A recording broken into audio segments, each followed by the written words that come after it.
辈小心！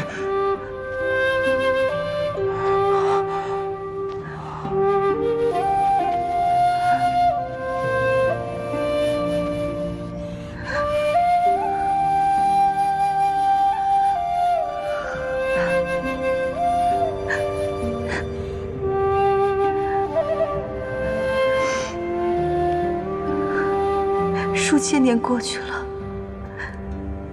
你终于恢复了神智。你不该来星罗岩，更不该为了我耗尽万年修为。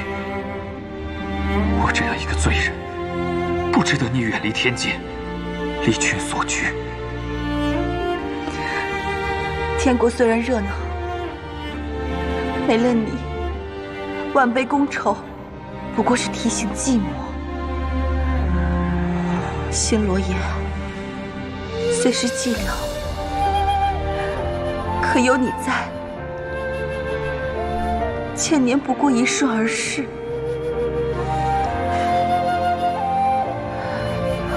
原来如此，原来福音将军和西姐姐是一对神仙眷侣。将军，你可还记得我们曾经的约定吗？记得，我都记得。这数千年来，苦了你了。你终于恢复了神智，我的等待便是值得的。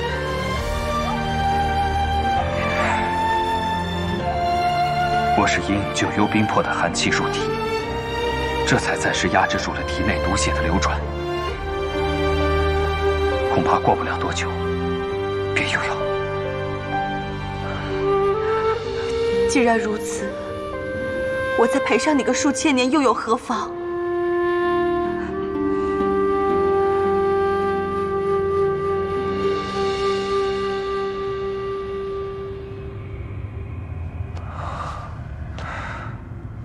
妙华，你甘冒奇险，带这几位小辈进入岩洞，定有要事吧？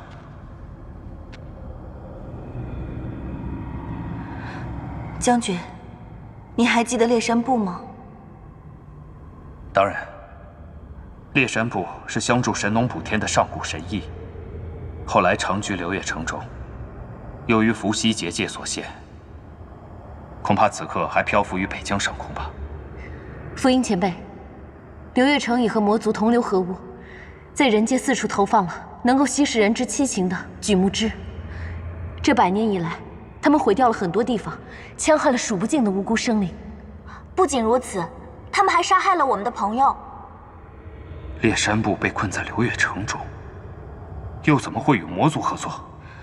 此事说来话长，总之，烈山部的后裔现在正准备从流月城前往下界。他们与心魔合作，是为了以魔去熏染自身，来抵抗人界的浊气。饮鸩止渴呀！神农神上现在何处？他为何置烈山部于不顾？难道伏羲也眼看着人界生灵涂炭？自1000年前，人界已再无神农神上的踪影，而这些年来，我的修为大减。天界对此刻的我来说，已是遥不可及。这么说来，你们是想用昭明神剑破开伏羲结界？不仅如此，心魔无形之物，唯有昭明剑才能将其彻底铲除。烈山部是上古神异，其体魄和灵力都强过凡人100倍。心魔更是魔域中最强的种族之一。就凭你们几个人，便要对抗流月城，恐怕是以卵击石。这种事啊，总要有人去做的。虽然我们凡人的力量渺小，但也不能坐以待毙。以我们的性命换取人界一丝生机，值得。好，既然如此，我便助你们一臂之力。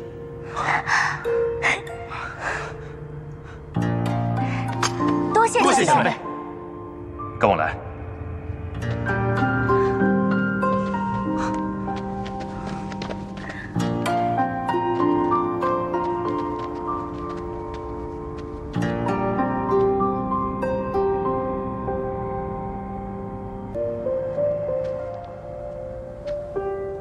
这便是毒兽肺。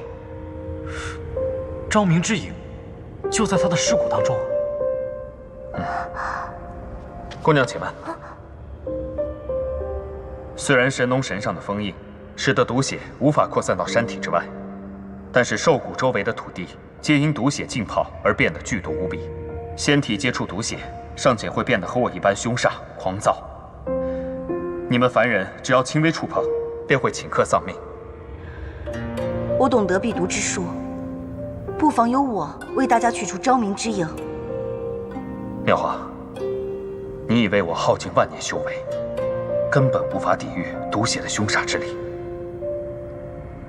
那我们该怎么办啊？你们都无法靠近毒兽的尸体，只有我可以。你怎么去？我自有办法。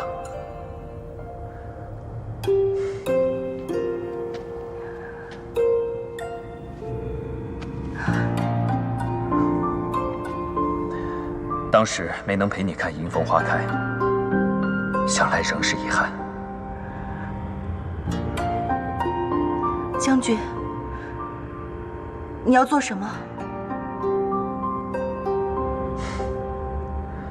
我体内毒血未尽，已经压制不住毒血的反噬，只怕片刻间又要丧失神智。妙华，你陪了我数千年，我不希望你再遥遥无期地等下去。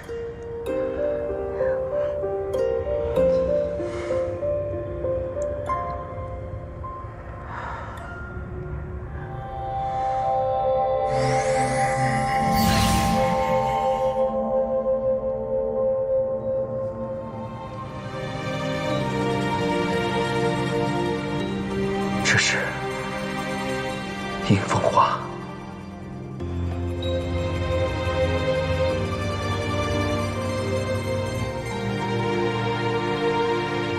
此生无遗无憾，只是欠你太多。百年扎根，只为一朝吐蕊。我如迎风花般，得偿所求，不负怨怼。忘了我，重新修行，回天界去。将军，你既然自觉亏欠我太多，那便不可敷衍了事。我要与你立下一个约定，你带着这朵迎风花前往轮回之境，下一生不管你去哪儿，只要带着这朵迎风花，我便会找到你。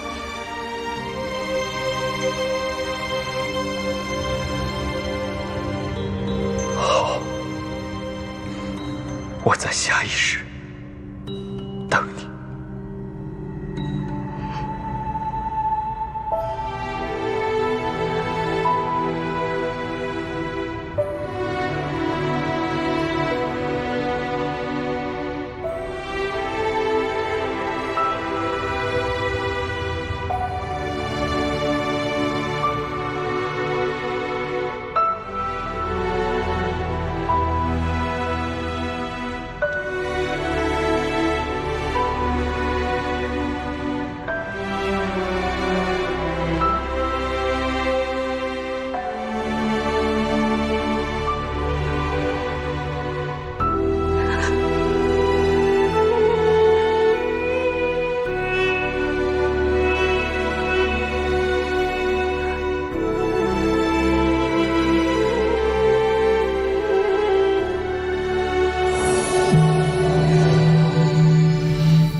这便是昭明之影，为何会是这般形态？昭明之影似乎被封印住了。封印？那要如何解开？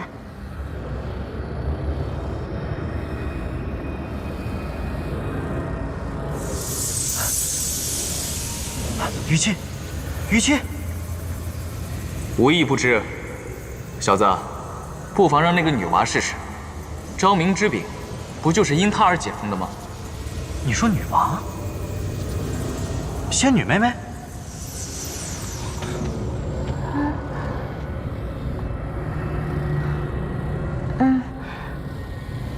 那就让我试试吧。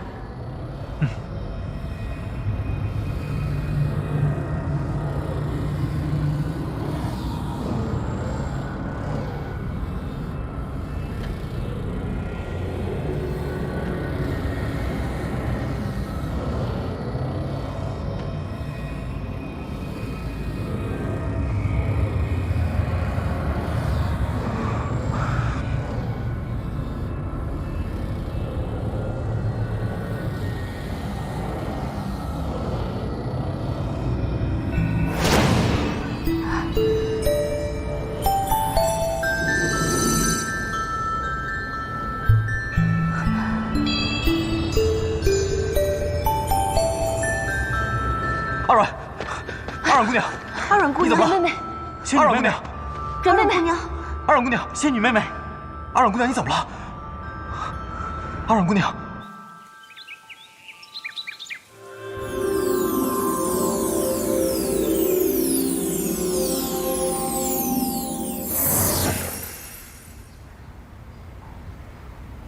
前辈，二阮姑娘她怎么了？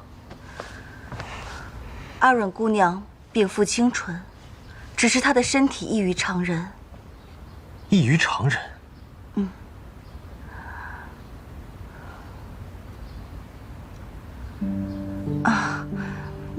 阿阮姑娘的灵力恢复要比常人慢一些，方才一番恶战，她的灵力又消耗了不少，因此才会昏迷不醒。灵力亏虚，那是不是多休息一下就没事了？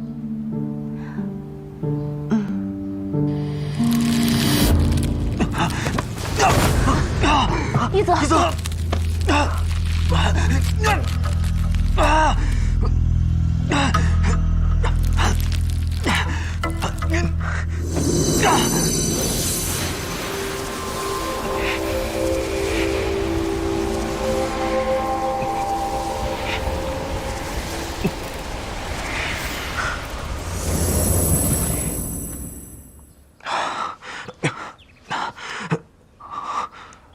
前辈，一泽他怎么样了？夏公子身体中似乎有一个霸道至极的封印，压制住了他体内的妖力。封印乃是我师尊所设，为了避免我妖行暴露，这个封印正在逐渐溃散，我也只能暂作延缓，只怕再过些时日，封印将会彻底消失，再也无法修复。那一泽岂不是变不回人形了？无妨，我早已做好心理准备。令师尊是设下封印之人，他或许有办法修复封印。夏公子，你应该去寻你师尊帮助。师尊此前已往稽山之巅渡劫，归期不定。更何况，在下目前所处情形有些特殊，唯恐连累师尊。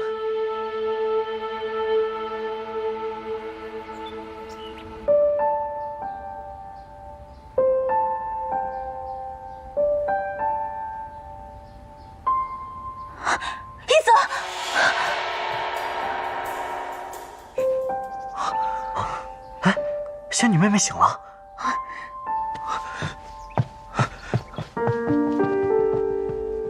二阮姑娘，怎么了？阮妹妹，阮妹妹，你没事吧？啊，没事。一泽，我刚刚做了个噩梦，在梦里，你就站在我面前，然后你突然消失了，所以我就吓醒了。你看吧，你一叫我的名字，我就即刻过来找你了。你放心，只是个梦而已，不用怕。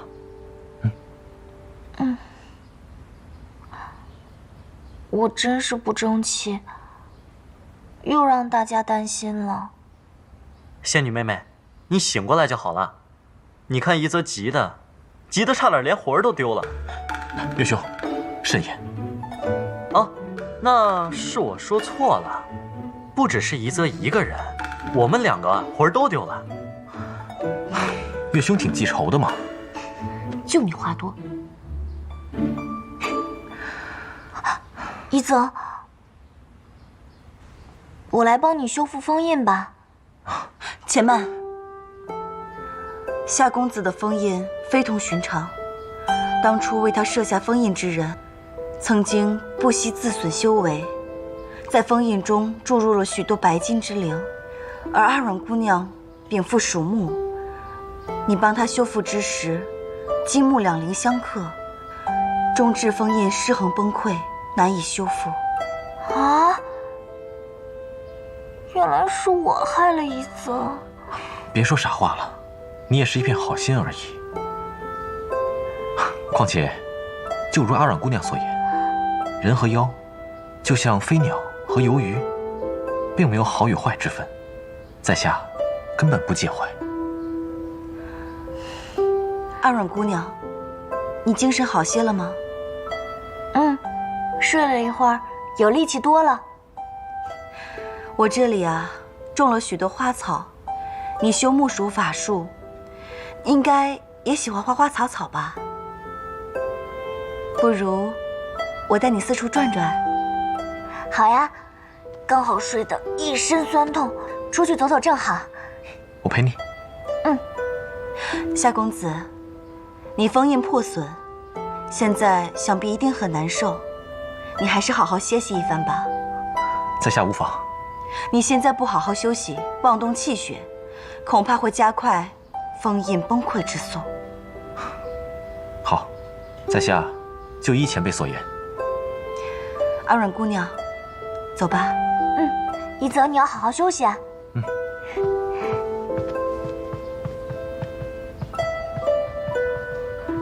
我去厨房看看，看有没有什么东西可以吃，准备一下。一泽，你休息一下啊。我帮你。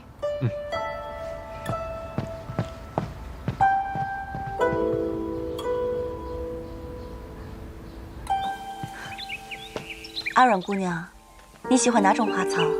我什么花草都喜欢呀。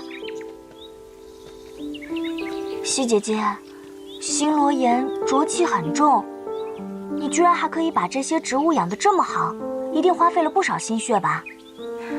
一花一草都有它的灵性，我对它们心中有愧，本不该让它们生长在如此寒浊的地方，陪伴在我左右。西姐姐，我可以让草木迅速恢复生命力，你看着啊。不可！怎么了？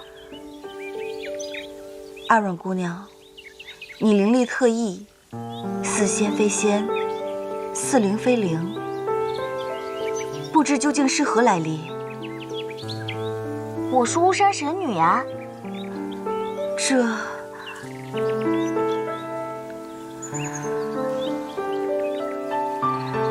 早在上古之时，巫山神女恋慕上仙思忧无果，悲怆之下香消玉殒，归葬巫山。此事众仙皆知，绝无讹误。归葬？你的意思是，我已经死了？我也不知其详解。不过，虽然我对以前的事记不大清楚，脑子里却有很多关于思忧的回忆。思忧，他现在在哪里啊？思忧上仙，在我位列仙班之前，便已故去。是说他已经不在了？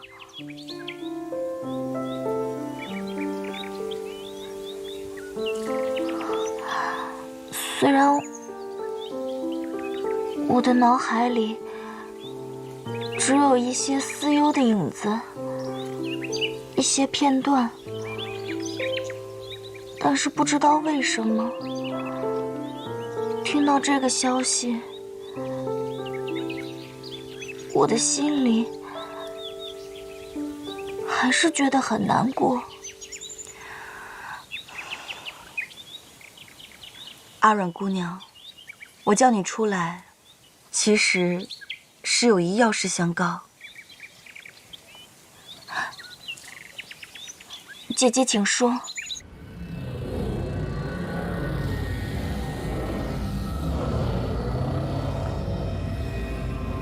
西前辈，刚刚四师故意将我从阿软姑娘身边支开，她究竟意欲何为？罢了，跟去看看。我在帮你调息身体之时，发现你的体质并不像是仙身，反而更接近草木之灵。草木之灵？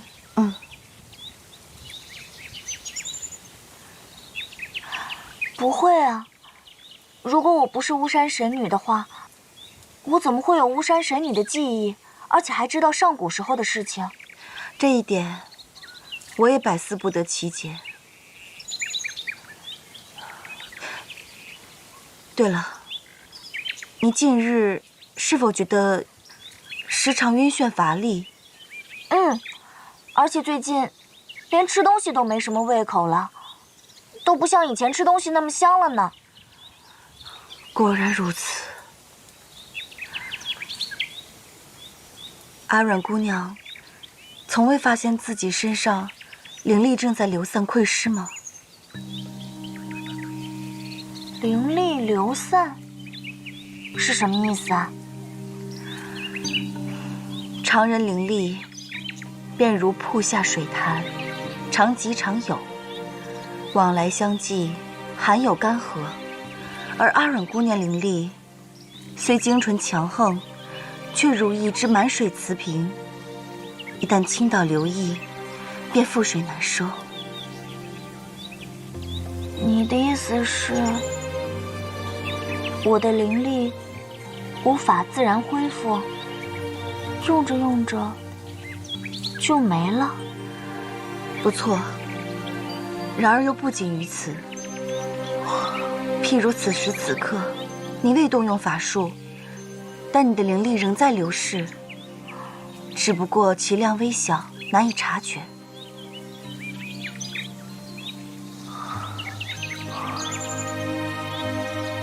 如果灵力全部流逝完了，会怎么样？我从未遇见这种情况，故无法断言，但想必应该是十分凶险。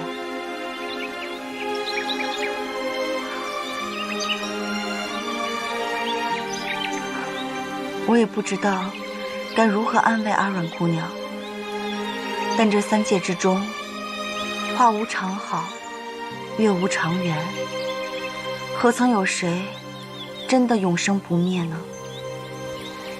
西姐姐，这件事情可不可以不要告诉别人？一则他们知道会担心的。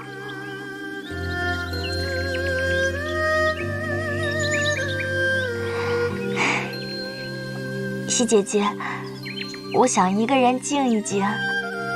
多谢相告此事。阿软姑娘，我知道你现在一定很难过，但我还是想劝你一句，不要再频繁动用灵力了。好，我知道了。若有需要帮助之处，尽管开口。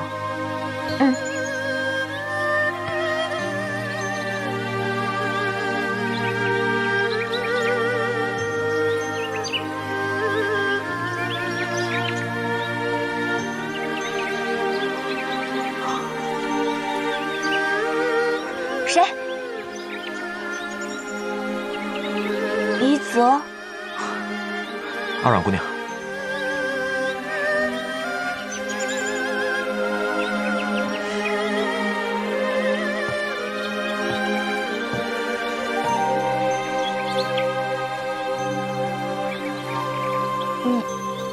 你来多久了？啊，刚来不久。啊，那还好。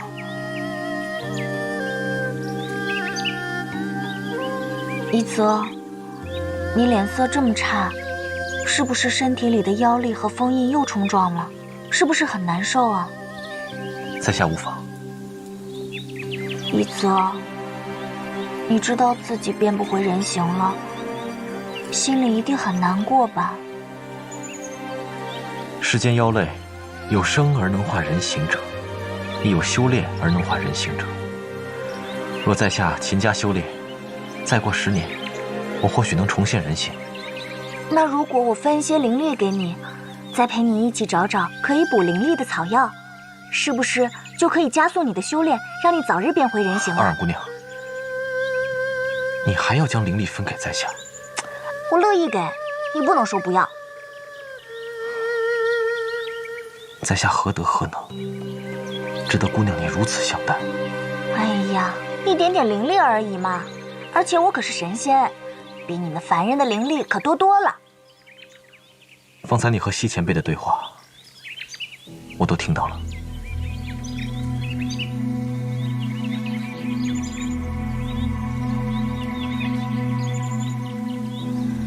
你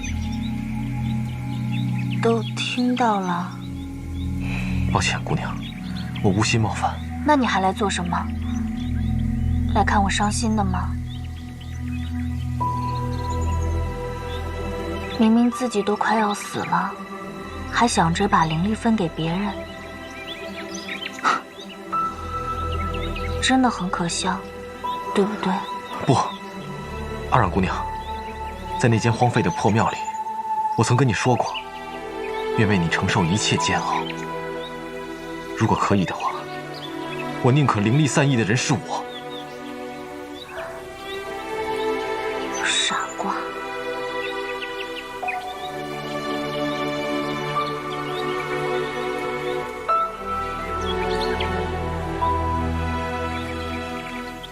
死到底是什么感觉呢？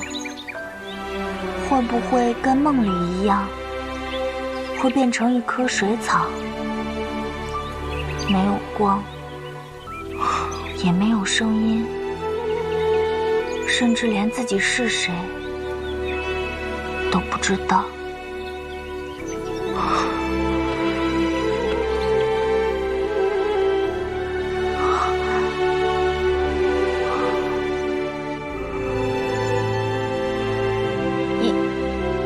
一泽，阿阮，我能叫你阿阮吗？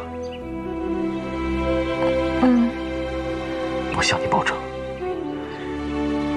终有一天，这万里山河都将为我所有。我将踏破河山，倾尽我所有的能力，为你找到解决之法。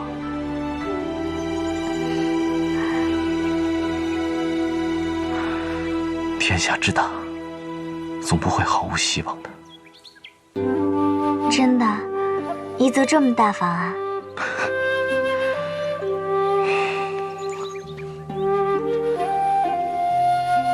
其实，我不太知道该如何讨女孩子的欢心，所以如果有任何事物能让你开心、快乐，你一定要告诉我。无论付出任何代价，我都会为你做到。我哪有那么贪心？只要有一泽，还有小叶子、文人姐姐，你们能一直陪着我，我就觉得很满足啦。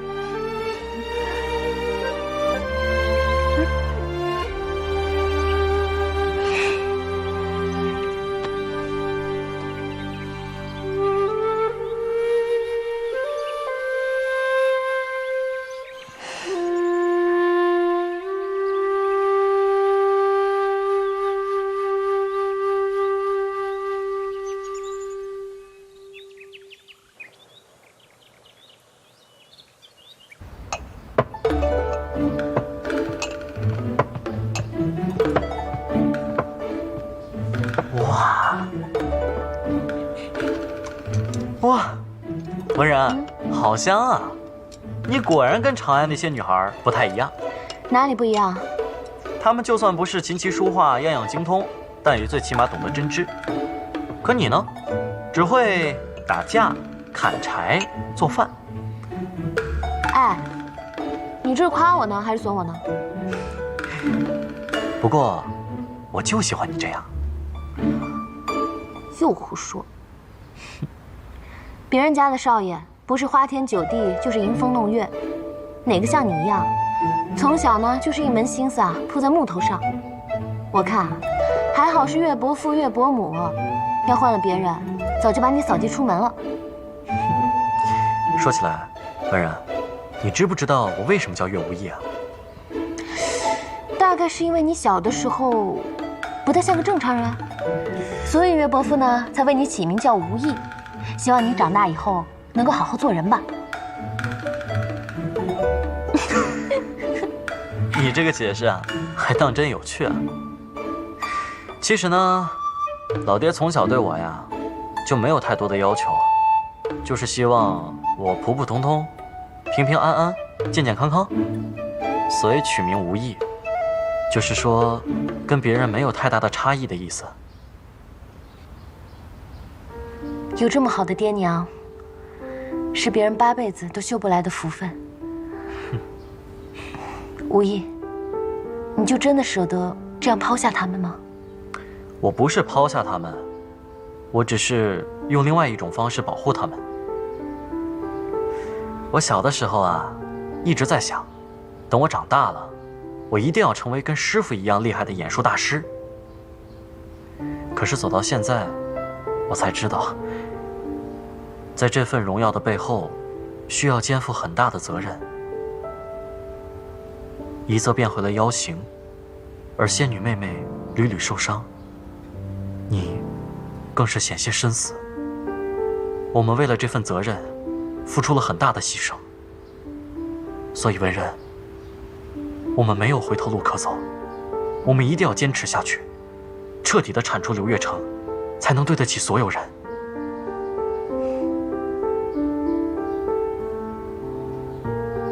你这么看着我干嘛？真的很难想象，这番话是从岳公子口里说出来的。哎，你就别再取笑我了。好了，我们去叫他们吃饭吧。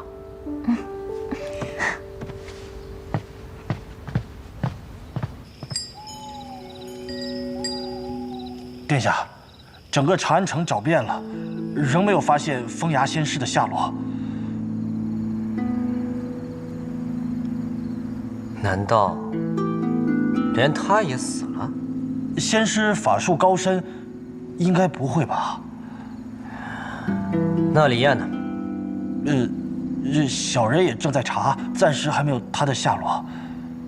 废物，快下去！是。三皇子在星罗岩，杀了三皇子，杀了岳无义，杀了他们！站住！殿下，您还有何吩咐？星罗岩，李艳在星罗岩。星罗岩，殿下，您是如何得知他在？我的脑海一直回荡着一个声音。哦，莫非是风牙仙师在跟您用秘法传音？宁可信其有，不可信其无。即刻点兵。是。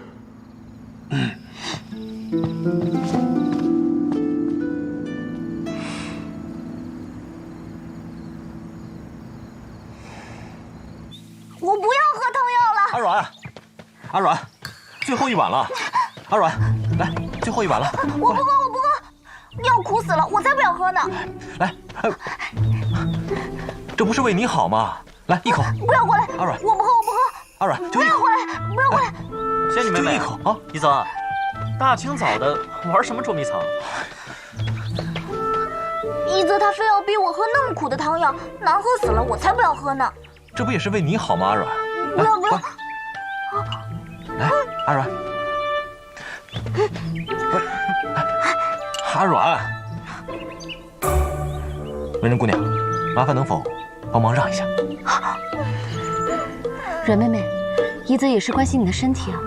文人姐姐，你可是我这边的，怎么叛变了呢？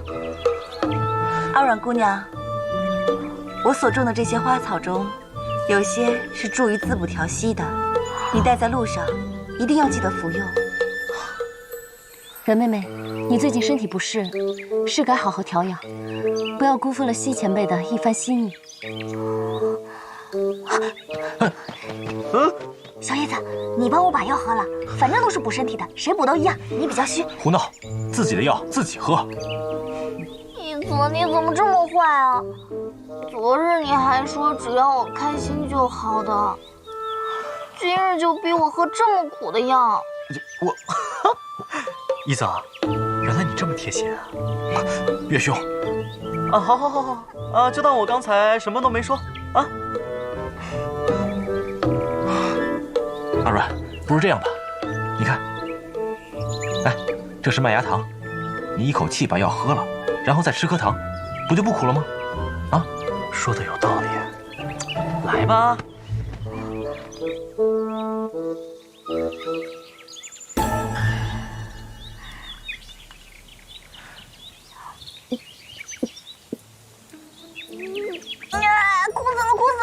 哭死了！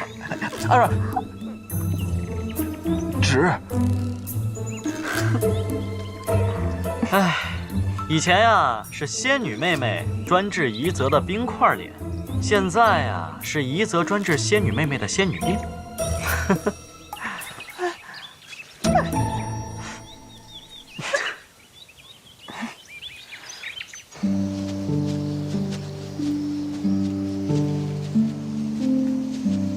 前辈，请留步吧，我们找一处开阔的地方，便可以乘坐岩甲鸟离开了。你们接下来准备去哪儿？可有打算？昭明之光位于南海一个叫做从极之渊的地方，我们打算先去广州，在那边找一艘能出海的大船，再寻找从极之渊的具体位置。希望你们一切顺利。西前辈以后有何打算？我在天界住了数千载，又在星罗岩守了数千载。如今，我打算到处看看，游历四方，寻找福音的转世。上天必不负前辈的苦心，前辈定会找到福英将军。前辈，保重，保重，保重。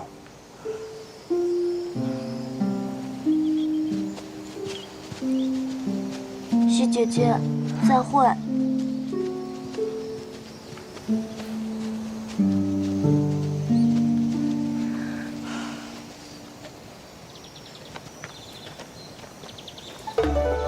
一泽，刚才的糖可真好吃，能不能再给我一颗啊？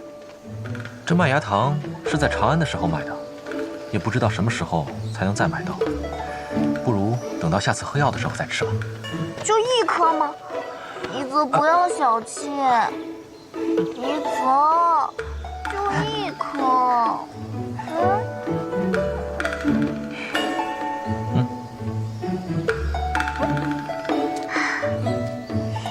可是阿软姑娘务必要答应在下，以后不到万不得已都不能再动用法术，让在下来保护你就好了。看情况吧。不行，你今天务必要答应在下，否则我就把实情告诉岳兄和文人姑娘。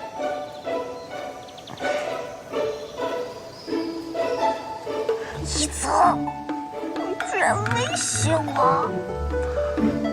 一泽，你们打完情骂完俏了没？岳兄，哎，人家俩说话呢，你有没有眼力见？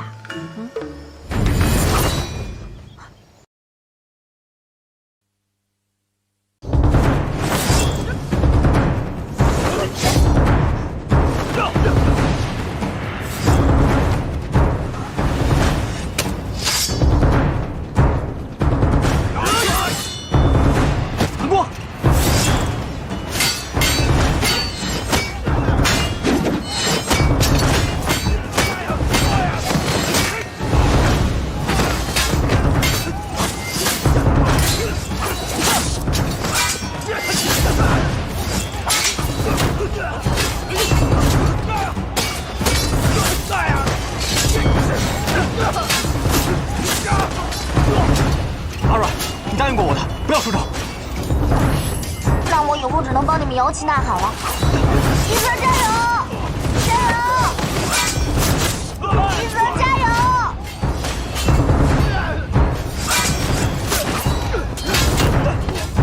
上！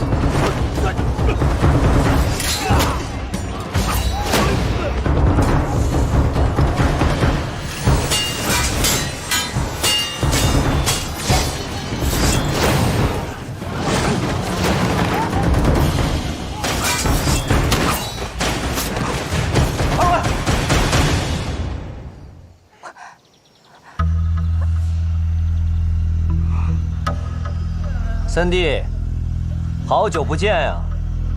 你这双手倒是挺别致，让二哥都有点不敢认了。李淼，你放了他！这出宫久了，连规矩都不懂，竟敢直呼兄长其名！你我之间的纠葛，何须一再累及他人？如果不是这帮人选择与你在一起，又怎么会被牵连进来？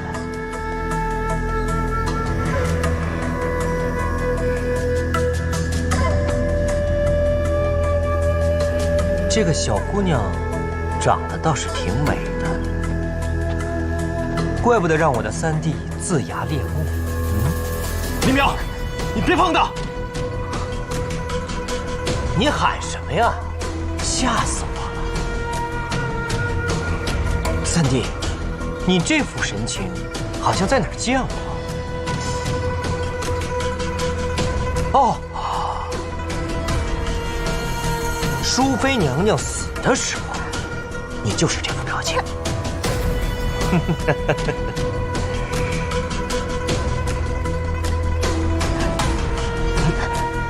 李淼，你无非是想对付我一个人，你放了他，我以命相抵。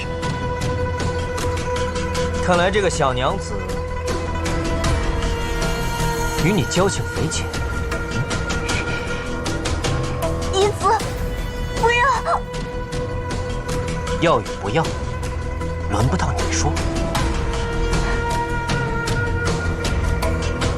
你凭什么跟我谈条件？不光是你，在场的所有人都得死，而且我还要让他们死在你前头，让你眼睁睁地看着这些人是因为你而死。你个混蛋！三弟，我很喜欢你现在这副表情。从小父皇就宠爱你，在你脸上很难见到一丝悲痛。如今见你这样，真叫人解恨。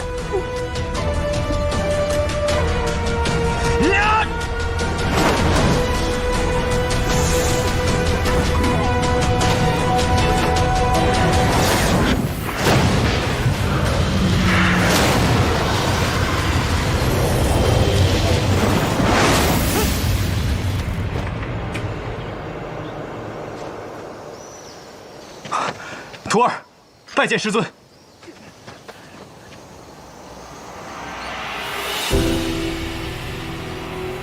师尊，太华观爵威长老，多次听圣上提及二殿下，想不到今日一见，竟是此般情形。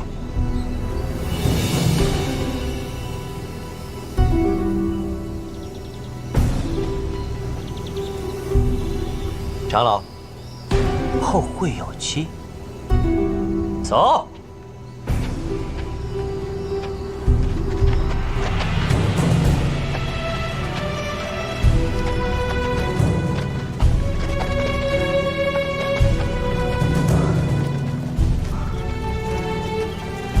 这二皇子身上怎么会有魔气？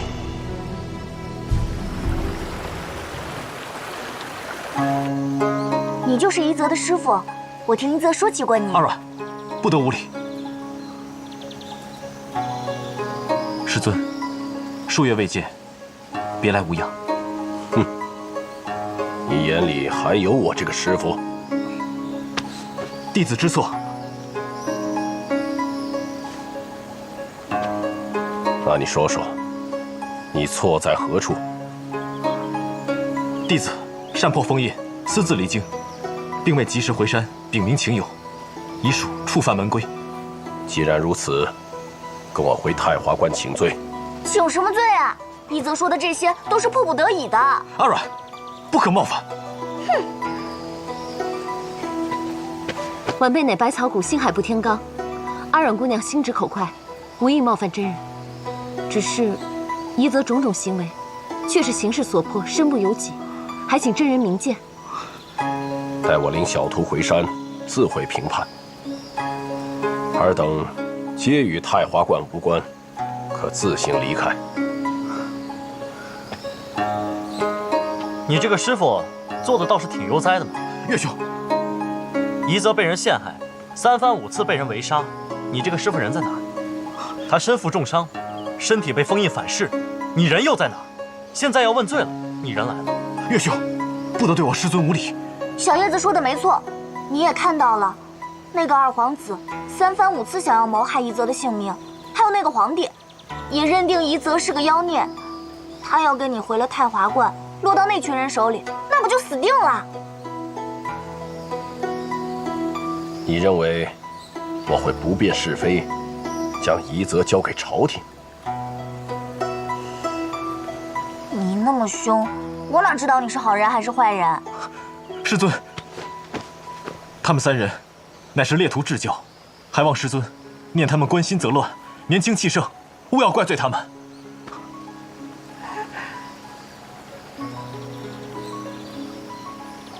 罢了，先回太华观再说。对错是非，自有为师赏罚，容不得他人指摘。跟为师走。师尊，请恕弟子眼下不能回山。你说什么？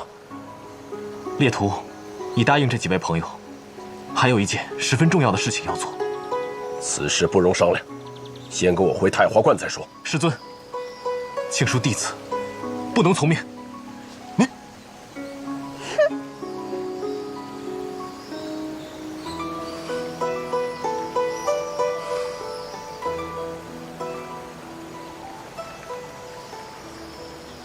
我跟小徒有话要说，请你们暂时回避。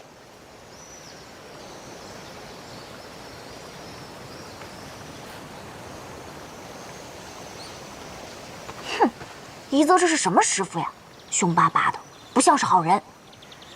阮妹妹，你错了。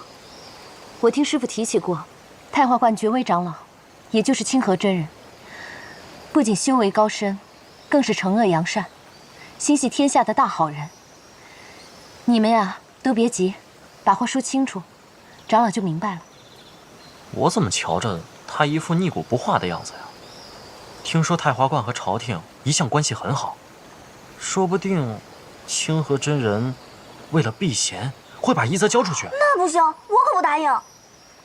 阮妹妹，这个都是太华观门派之事，我们只可明理，勿要冲动。我才不管什么门派规矩的，这家伙要是想强行带走夷则，我就跟他拼了！哼！此次前往岐山渡劫，为师确实没有料想到朝中会发生如此大事。归山之后，又迟迟寻不到你的下落，让你屡遭危险，身为师父，却不能及时赶到护你周全。为师实在惭愧。不，师尊，弟子岂能不知渡劫艰难？师尊难以知晓外界之事，更何况是弟子一直藏匿行踪，师尊自是有心无力。夷则，这正是为师恼你之处。朝廷早已解除围山之困，你为何迟迟不回太华观？为何不来寻为师？宫中事变之后，弟子的确去过太华观，寻求师尊的帮助。只是后来一想，弟子这么一做，必会累及同门，让师尊您和诸位长老为难。师尊，弟子本是不祥之人，承蒙师尊庇佑多年，弟子无以为报，唯一可做的就是不成为太华观。还有师尊的累赘。夏一泽，你糊涂。若这世上有谁应为你承担风险的，那便只有为师，而非你那3位小友。师尊，你想想方才的情形，我若不及时赶到，你们4人都很难活着离开这里。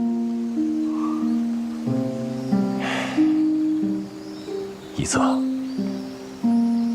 你现在体内的封印已损，不出7日，必将彻底溃破，会永远无法变回人形。朝廷若要寻你，易如反掌。且不说圣上对你的心思如何，二皇子的手下要强行处置了你，那也是师出有名啊。一泽，你可想得明白？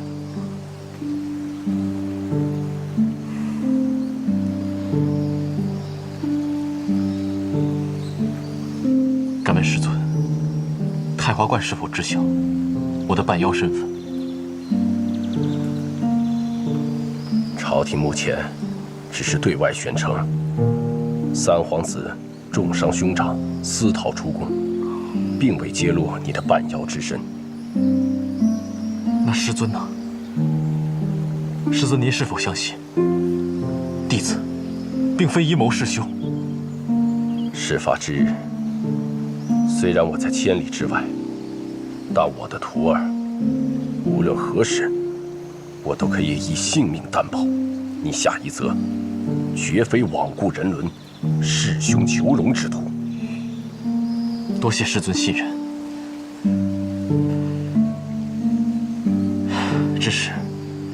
只是我的3位好友将要踏上凶多吉少的路途了，弟子实在放心不下。一泽，你若真的在意他们，那就更不该与之同行。天下虽大，却没有朝廷不能插手的地方。以你的半妖之行，无论走到哪儿，都难以避人耳目，迟早会被朝廷所擒。你的3位小友，也将会面临灭顶之灾。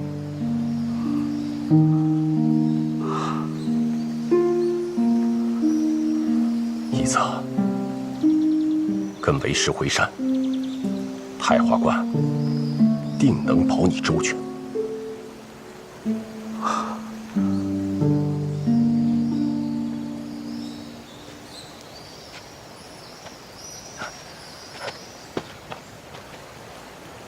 一泽，我们商量好了，你现在就使用传送术，我们先到星罗岩山口，我再放出岩甲鸟，然后立刻就走，保证你师父追不上。一泽，他这会儿没盯着我们，可以走。岳兄，文人姑娘，阿软姑娘，在下先行告辞了。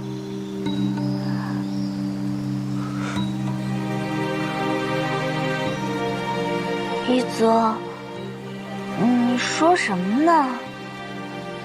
啊，我已经想清楚了，我要和师尊回太华观。此话当真？一泽，你不要一时冲动啊！一泽，你师父到底跟你说了些什么？你怎么会突然这么说？也没什么，岳兄，师尊答应给我庇护，况且太华观高手如林，朝廷也奈何不了我。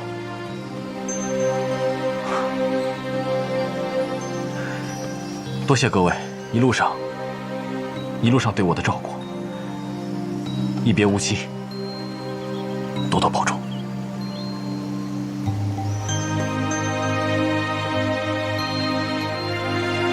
一泽，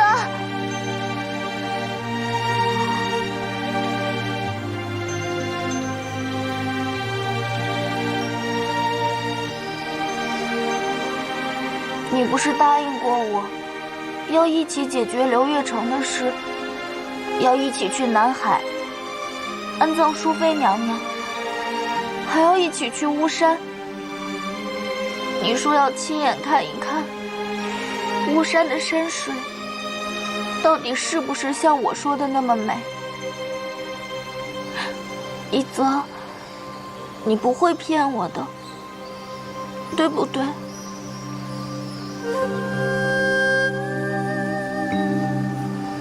是在下辜负姑娘了。我再三考虑，对抗刘月成太过凶险，我必须留下这条命，才可以登上皇位，洗刷冤屈，为我母妃报仇。你胡说！我认识的一泽，才不会贪生怕死，会抛下朋友，违背诺言呢。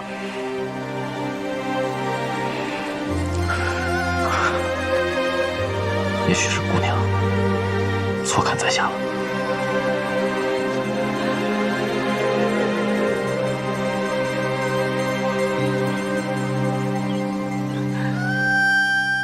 一泽，一泽，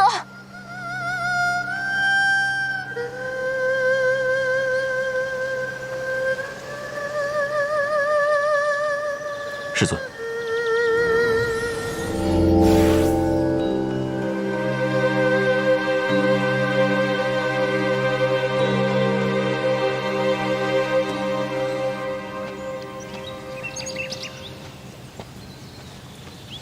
二殿下，好不容易发现夏一泽，难道就这样放过他吗？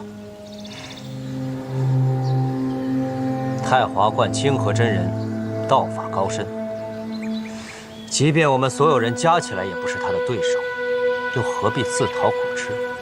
以今日情形来看，清河真人突然现身，一定是来带夏一泽回太华观的。哼，我倒要看看这太华观有何能耐，敢窝藏一个半妖皇子。你给我听好了，召集人手，包围太华山。是。仙女妹妹，广州啊是美食之都，天底下最好吃的，广州应有尽有。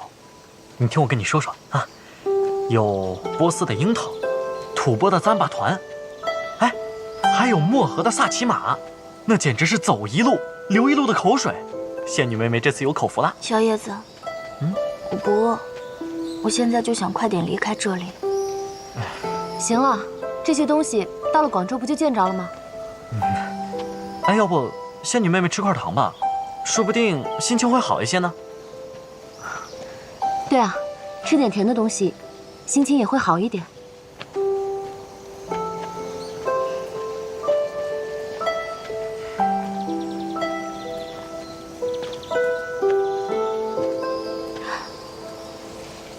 怎么了？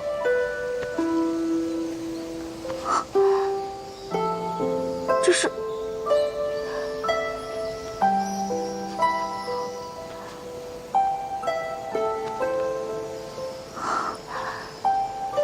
这是淑妃娘娘的血泪。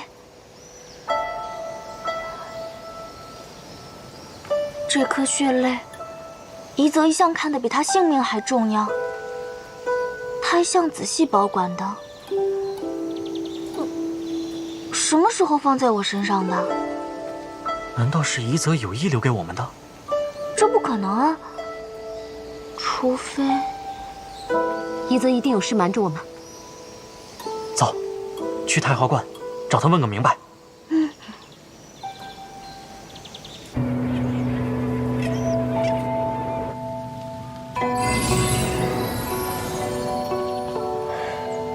一泽，这几天你就住在我这儿。为师已经嘱咐过弟子，无要事不可来别院打扰。你回山之事尚未公开，暂不可抛头露面。可师尊，山脚已经被朝廷人马包围，太华观一向是避世而居的清修之所，却因为我卷入朝廷纷争，不得安宁，弟子实在惶恐不安。一泽，你何时变得如此婆婆妈妈、优柔寡断？弟子只是担心会连累师尊，累及同门。一泽，你是不相信为师能保你周全，还是不相信太华观能给你庇护？弟子不敢。你既是我太华弟子，便没有连累一说。你只管安心在此休养，其他的事情，为师自会替你办妥。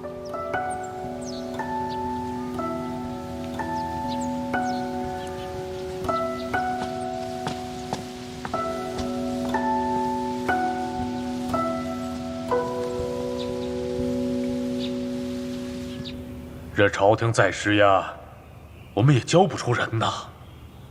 唉，这偌大的太华观，一直封山谢客，也不是个办法呀。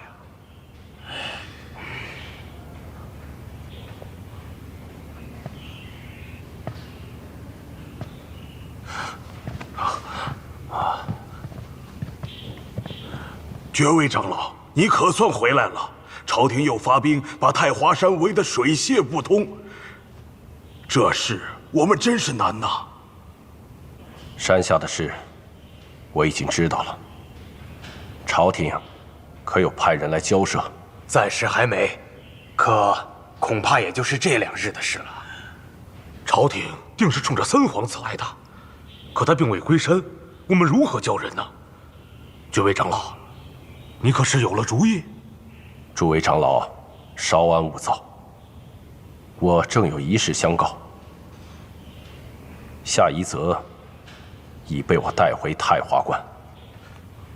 哦，人回来了？什么时候？正是今日。夷则可还好？劳师姐挂心，小徒虽受挫磨，并无大碍。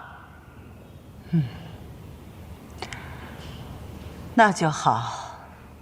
爵位长老，朝廷既然宣称夏夷则阴谋弑兄，私逃出宫，无论真相如何，还是应该由他亲自向朝廷解释清楚，也好解除围山之困呢。没有这个必要。我的徒儿我最了解，夷则绝非罔顾人伦之人。想必诸位也都知道，大皇子受伤一事，绝非那么简单。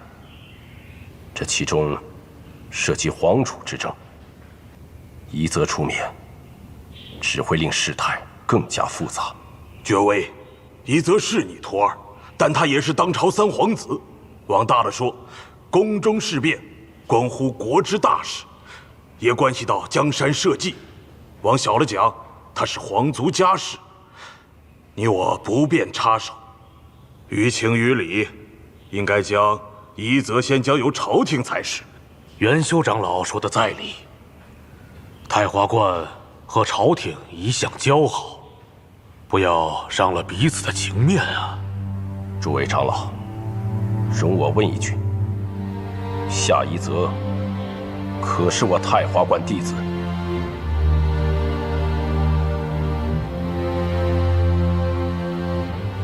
夷则7岁拜入我太华，向来尊师重道，从未有悖逆犯上之举，自当是我太华精英弟子。弟子入我太华观，不分身份之尊卑，不论来历之深浅，与我太华休戚与共。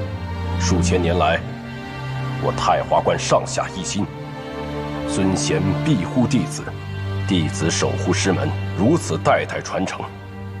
难道今日要为小徒破例不成？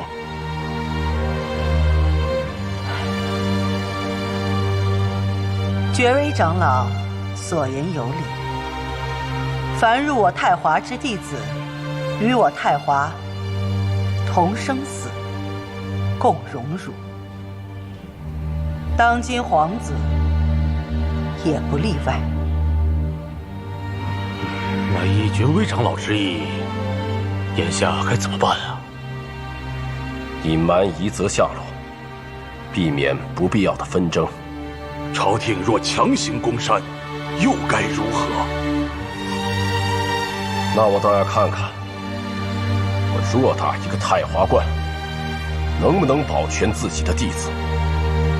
我清河真人有没有能力庇护自己的徒儿？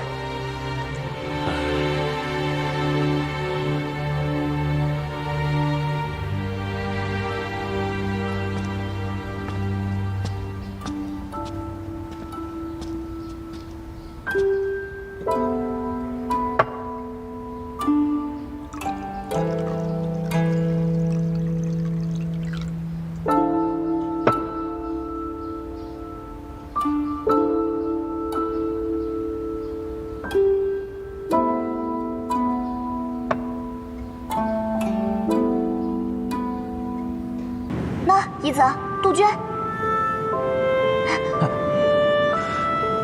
姑娘，不许摘。有机会的话，我带一泽去巫山好不好？那里没有人，也没有规矩，可以活得像风一样自由自在。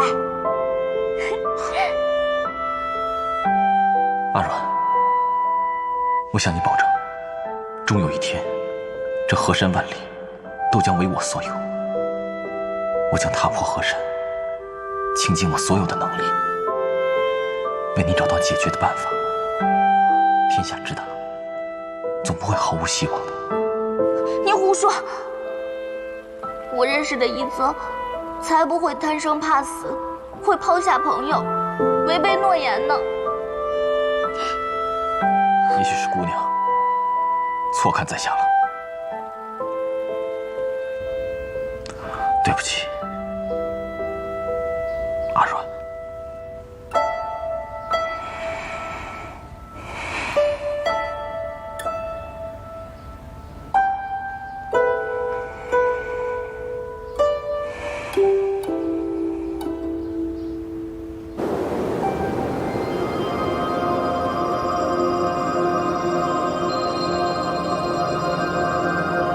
小叶子，快到太华观了吗？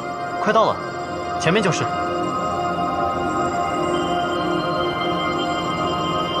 无意，快停下来，前面有结界。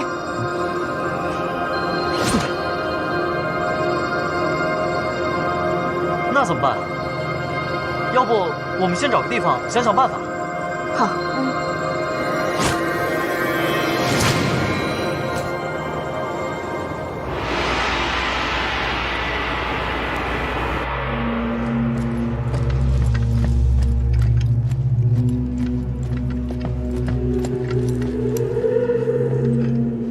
启禀二皇子，一切准备就绪，晋军已经包围太华山，从慈云寺来的高僧也已经到位，有他们在，那些老道布的结界即可突破，只等您一声令下，出征太华。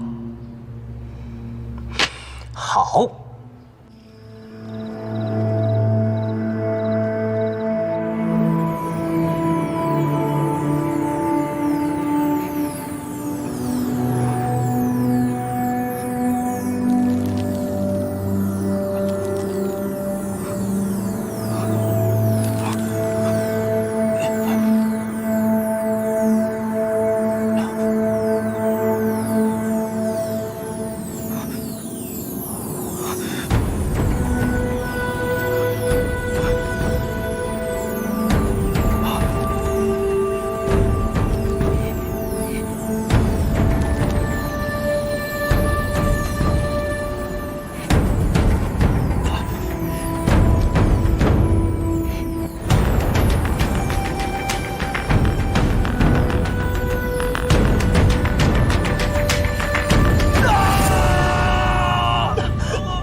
一泽，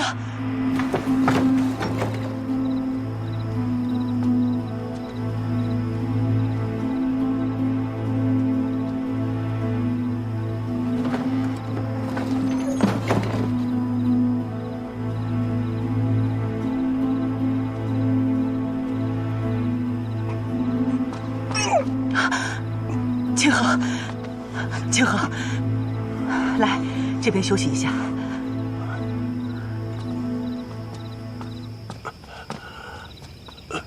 慢点儿。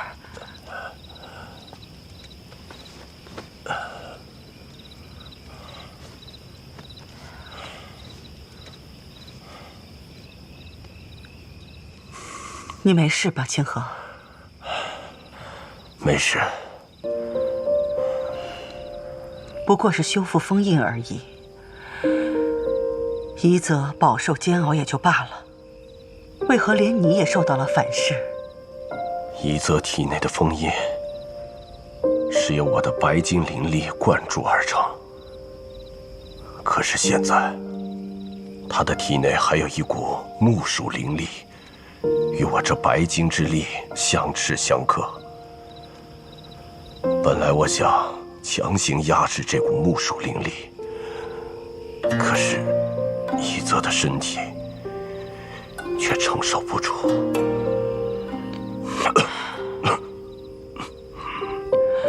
那一泽的封印还能修复吗？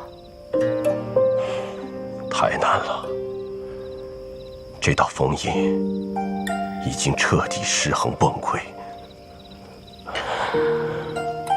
这就难办了。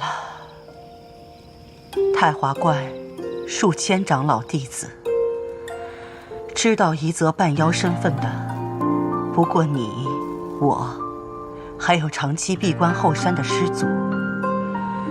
就算我们能帮他一时，难道还求他一世，让他永远不见人和事了？师姐放心，我自有打算。什么打算？待我调息数日，再重新为一泽设一道封印便是。清河，你可知道重设封印的代价？一泽体内的封印，最初便是由我设下，我心里自然有数。当时一泽不过是个刚出生的婴孩，可如今他已长大，若要重设封印，至少要消耗100年修为。只要能护得小徒的周全，100年修为又如何？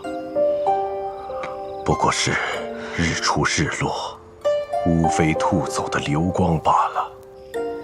就算你做得了取舍，重设封印，成败也在未定之天。世上何曾有过不冒风险的绝对？能有为自己在意的人和事赌上一搏的资本，亦是人生幸事。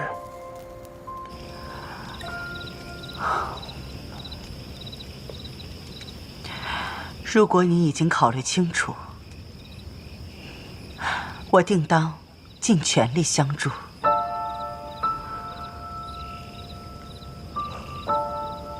师姐，承蒙你这么多年对一泽的照顾，我替小徒表示感激。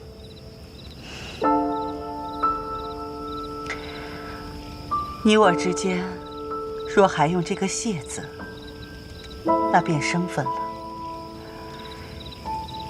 一泽是个善良的孩子，只可惜时乖命简。希望这是大任将降于斯，先苦其心志吧。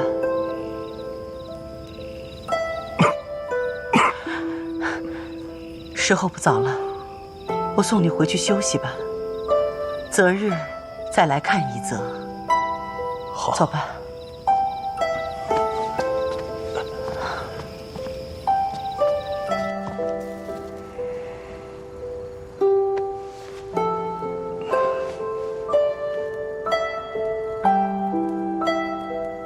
这个是在通天之气中找到的神农秘术。月秋，费心了。最终还是晚了一步啊。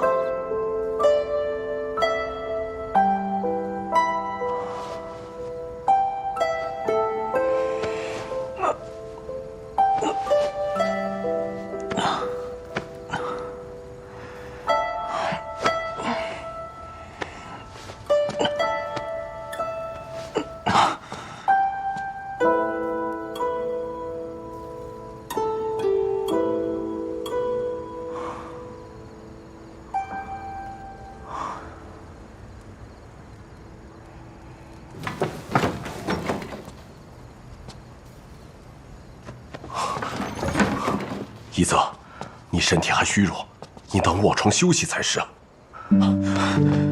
一泽，你这是做何？不孝，不能为师尊解忧，反而平添烦恼。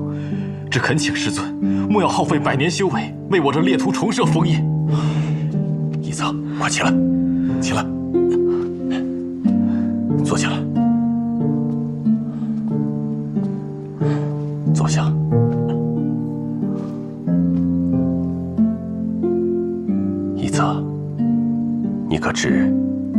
当初收你为徒时，我与你母妃有个约定。什么约定？她保你不登皇位，不消皇家血脉。我护你一生周全，让你不为妖形所累。修为没了，再练便是，又有何可惜？而你的半妖之形，怕是会成为对手的利器，束缚你的桎梏。为师定不能坐视不理。师尊，要是我有方法，能够彻底摆脱半妖之身呢？什么方法？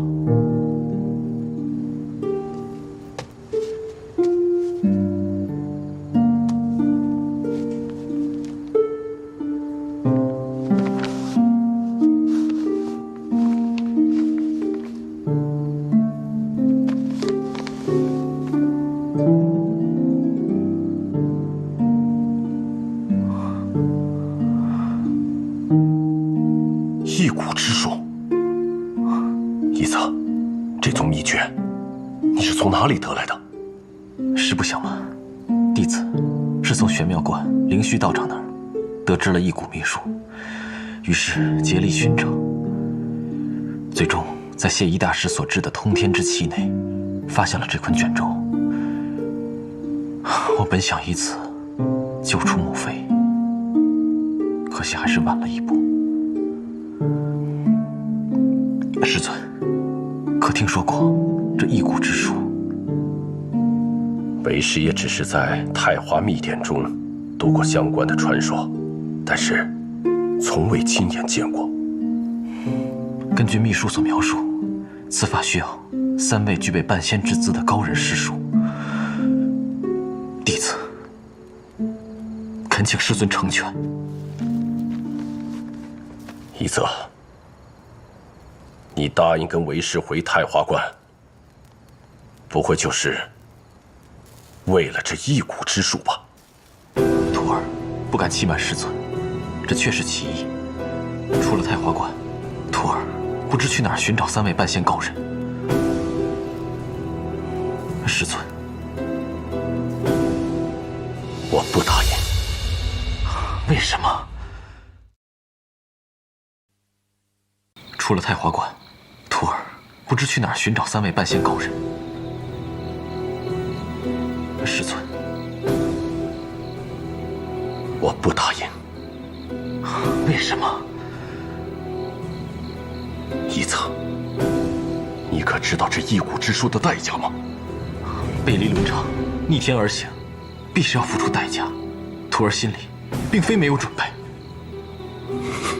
太华秘典中清楚记载着，史上既有24人自请一蛊，其中20人没，3人男人剧痛，神志溃散，仅有1人幸存。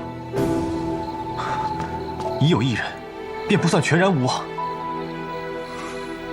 仅有1人，仅仅1人。一泽，这半妖之血，当真令你如此介怀？是人如何，是妖又如何？你又何必如此执着？身体发肤，受之父母。我这半身妖血，是母妃所赐，这我认。可师尊，徒儿从无害人之心，却因为这半身妖蛊，令母妃惨死。父兄皆欲除我而后快，我的朋友、身边所有的人，甚至师尊您，都随时可能因我的身份秘密而被灭口。师尊为什么会认为，觉得我活着比死了更好呢？一泽，你这一番话，又置为师于何地？徒儿心意已决，恳请师尊成全。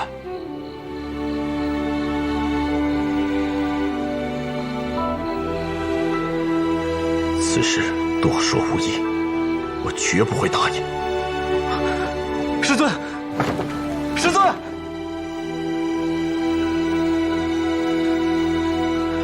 啊！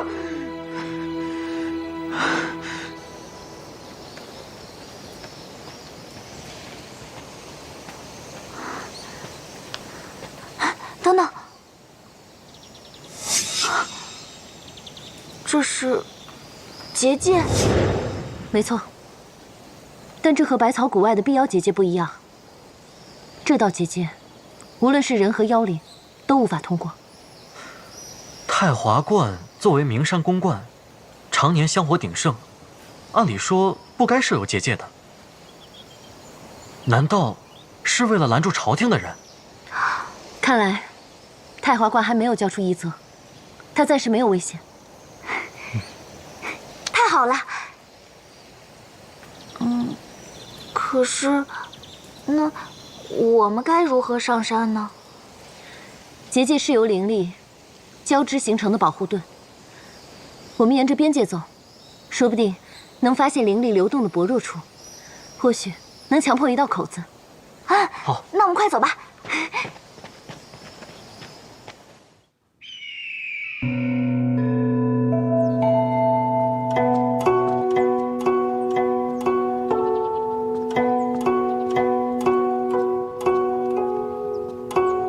林爵，这位长老，您吩咐药房间的汤药。啊，多谢，你下去吧。是。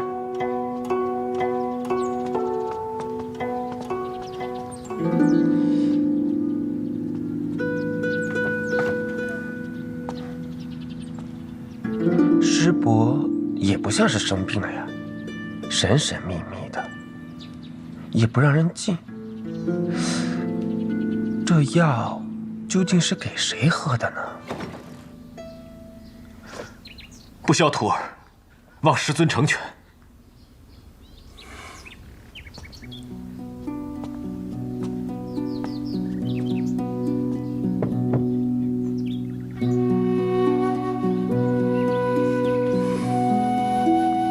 你若想跪，就跪着吧。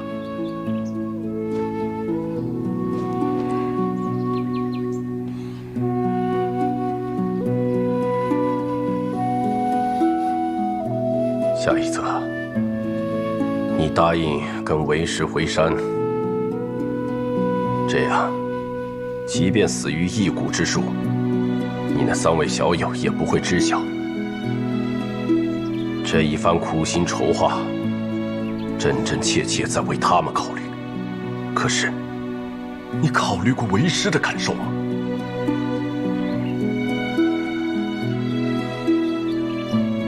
你说我师们，至今整整15年了，莫说收个徒弟，就算养只猫种棵树，15年下来，又如何忍得下心看他决心赴死？下一则，你可曾考虑过为师的感受？对弟子而言，师尊是娘亲之外第2可亲之人。若弟子有其他的方法，绝不会陷师尊于如此惨痛的抉择。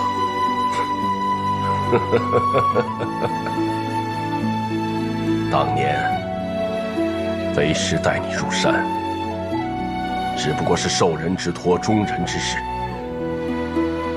本想将你安置在后山，软禁一生便罢。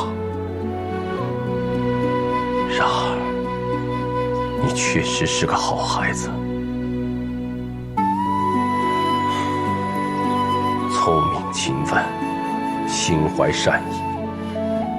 虽体力绵薄，却时时处处体恤他人。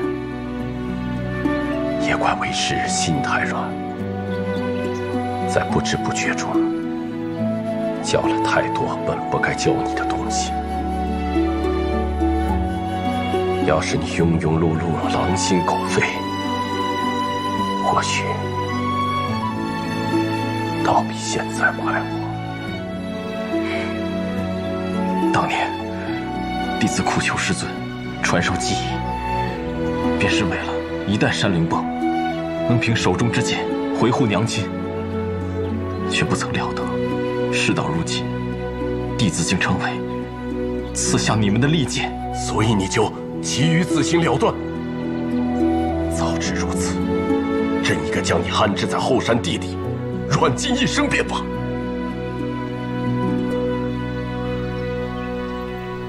徒儿不孝，不能侍奉师尊膝下，只会招惹祸患。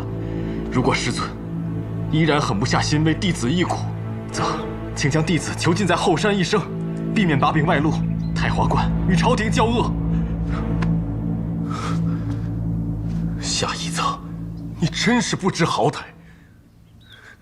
你愿意跪，就一辈子跪在这儿吧。几位长老，几位长老，几位长老！林觉，我不是告诉过你，不准到别院打扰吗？长老息怒，弟子有要事禀报。何事？有3人闯入无涯剑，出动了茯苓、怒霜天君，弟子拿不定主意，可要派人去解围。是无意他们，恳请师尊允许弟子前去救人。这声音好熟啊，难道师兄回来了？林觉，你先下去吧，这事我会处理。哦，弟子告退。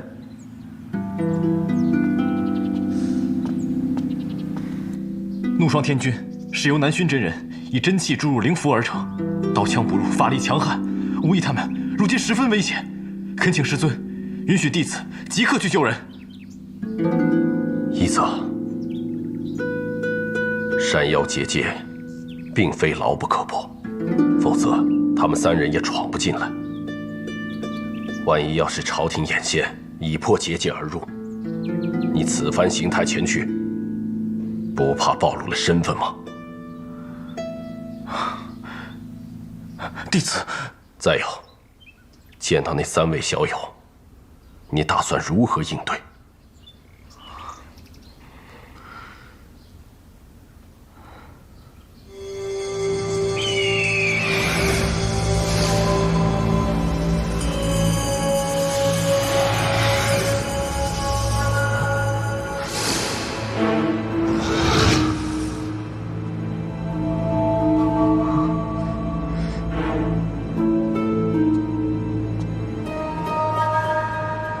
吾乃南薰真人座下怒霜天君，来者何人？报上名来。哎，大冷天的，哪儿蹦出一个大活人啊？你哪只眼睛看出来他是个活人了？他是茯苓。茯苓？山路上怎么会有茯苓？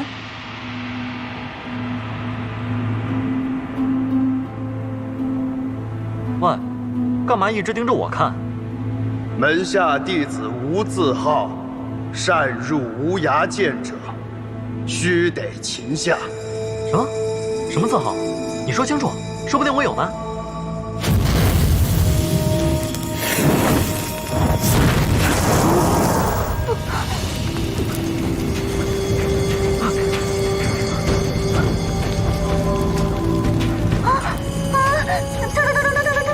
这是什么妖火？还没被烧到身上，就感觉要被烤熟了。可惜一泽不在，没有水系法术灭火。此乃五蕴灵火，无法术可灭。哎，能不能先把火灭掉啊？啊，坐下来好好聊聊不行啊？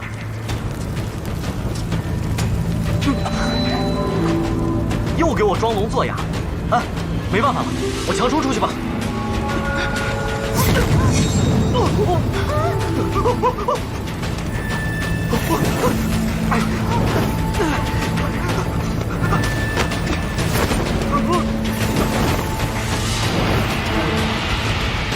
不行了，嘴巴和鼻子里像被点着了一样，气都喘不过来。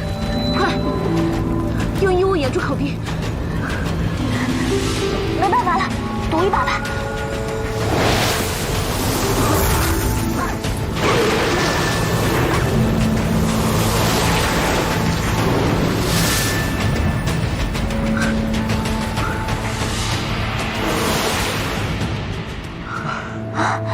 忍妹妹，仙女妹妹怎么样？没关系。哎，这个是能熄灭火的火。这个，啊，这是劫火。劫火，就是传说中能烧尽一切，只有仙人才能操控的火焰。嗯，这是一个叫思幽的仙人教我的，劫火能瞬间烧灭一切，连神兵魔将都不例外。但是思幽叮嘱过我，这种能轻易夺人性命、摧毁万物的法术，就算是仙人也不该轻易动用。何况他极好灵力，对施术者也有很大损耗。难怪你的脸色这么苍白，身体可有不适？没事的，我这还是第一次用呢，可能还不太习惯。这个思幽仙人能教你这么厉害的法术，你们关系一定很好吧？应该是吧。可是关于他的记忆，我也不十分清晰了。你脸色这么差，荒山野岭的，也太冷了。咱们还是尽快赶路，在天黑之前到达太华观。好，走。诸位，打算走去哪里？啊，又是你！私闯太华观地界，破坏无涯剑镇守福陵，尔等可还知错？晚辈惭愧，我们实在放心不下夷则，所以才追到了太华观，还请绝微长老成全，让我们同夷则见一面。近日观中封门闭客，我可以不追究你们三人擅闯之过，但请即刻离开我太华地界。我们都走到这儿了，你也太不近人情了吧？该说的我都说了，三位，恕不相送。哎，仙女妹妹，阮妹妹，仙女妹妹，阮妹妹，仙女妹妹，仙女妹妹，仙女妹妹，阮妹妹，仙女妹妹。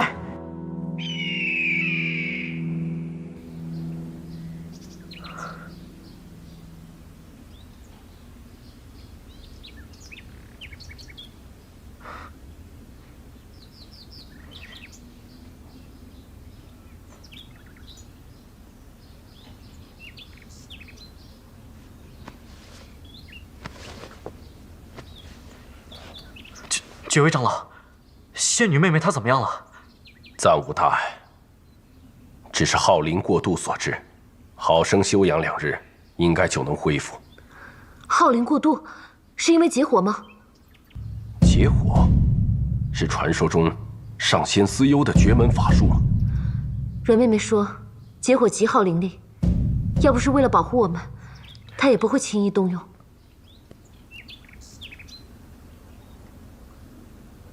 阿阮姑娘体质特殊，承受不了结火这类耗灵法术，还望慎用。近日，她不可再动用灵力，以免增加身体负担。好，等仙女妹妹醒过来，我们转告她。多谢绝微长老。你们今晚可在此歇息一夜，明早自有弟子送你们下山。那夷则，他有要事在身，不可能来见你们。长老，长老，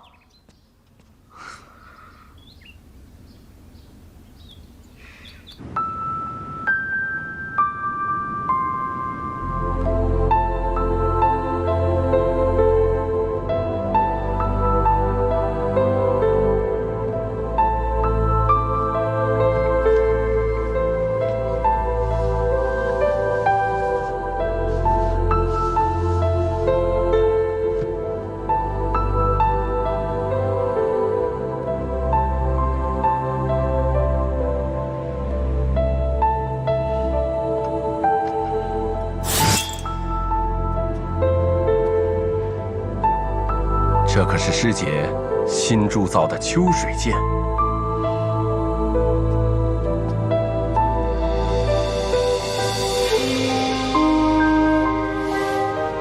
碧玉如寒似秋水，师弟以为此剑如何？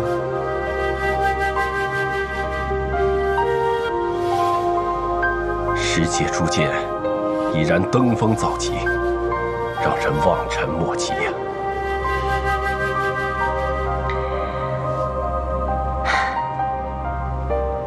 师弟爱护一山一水，一人一物，世间不平万事，恨不得一肩揽过。不像我，独好见识，自然有时间和精力钻研其中。倒是我惭愧了。这么说，你应该如何感谢我？请师姐指示。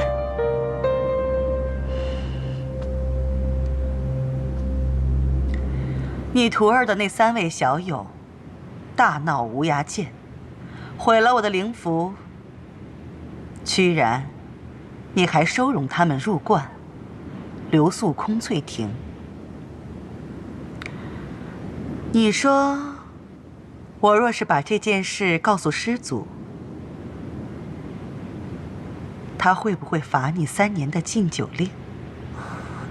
师姐，毁坏福林之过算在我头上，改日还你一个，但请师姐口下留情。留宿他们也是情非得已。那个唤作阿软的姑娘，灵力好像不断散逸，情形万分危急，必须即刻疗伤。听说他使用了劫火，应该不是凡人吧？似仙非仙，似灵非灵，看他反应，对灵力散逸一事知道一二，但为了见夷则一面，不惜冒险用劫火。此番情谊，着实让人叹惋。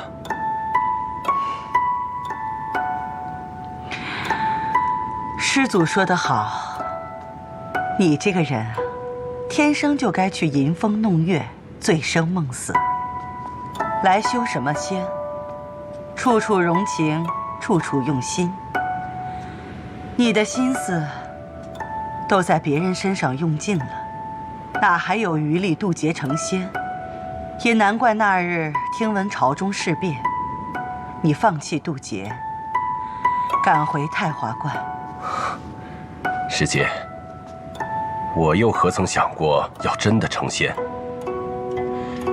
有幸得此疏忽之身，遍观红尘春花秋月，余愿足矣，又何必再做奢望？可惜的是，世上总是烦愁多，欢愉少。纵以为看透炎凉百态，却仍然为世间不公之事感伤啊！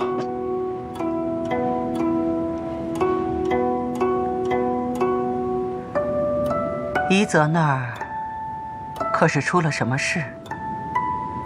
师姐，夷则寻到了神农留下的一股秘法，恳请我们为他施术。师姐，此事你有何想法？夷则正当年少，若没于这一股之术中，太过可惜。可要想了此隐患，世间除一股之术，再无彻底的方法了。师姐也赞成一股之术？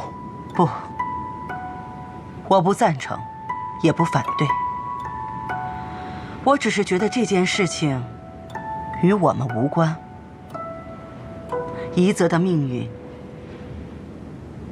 该由他自己来掌握。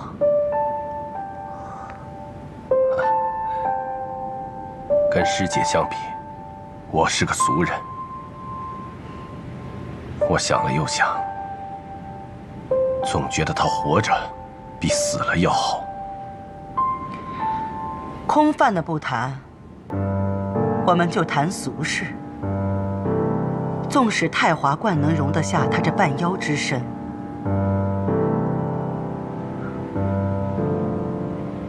可朝廷呢？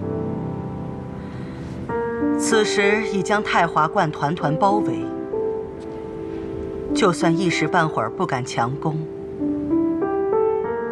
难道你想将夷则囚禁一辈子吗？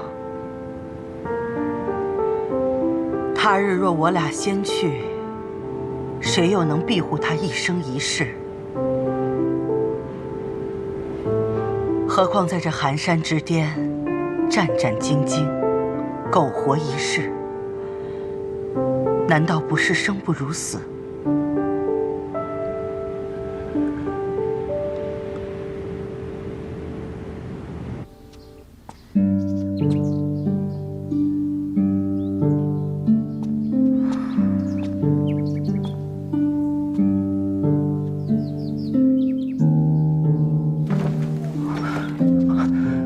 师尊，他们3人如今怎样？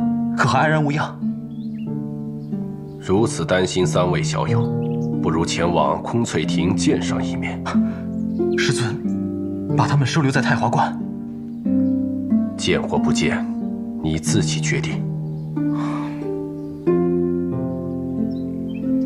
如何？他们正是因为挂念我，才不远万里追到了太华观。可我要是再犹豫不决，他们只会泥足深陷，还不如断个彻彻底底。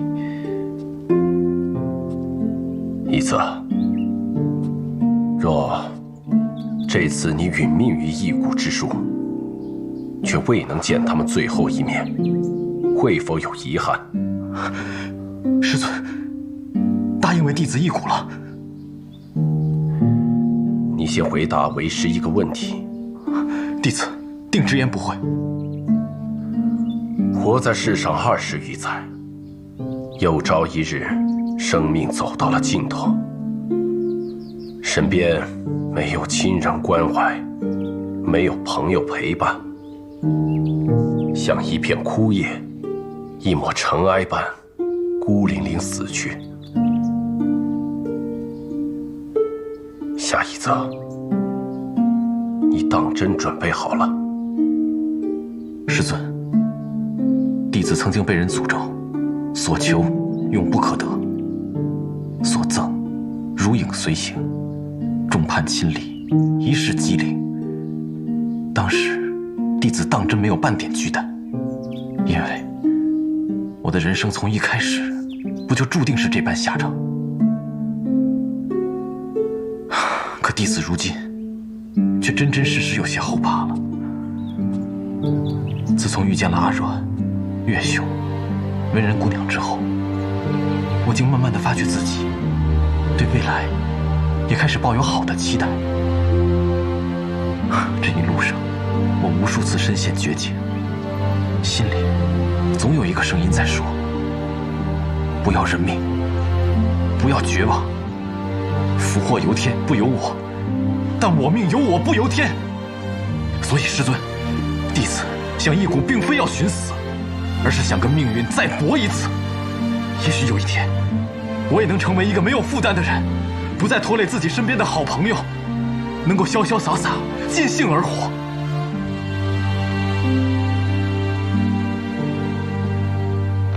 求人得人，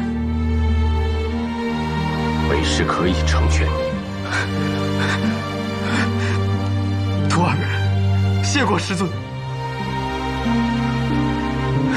你别高兴得太早，为师还有一个条件，请师尊直言。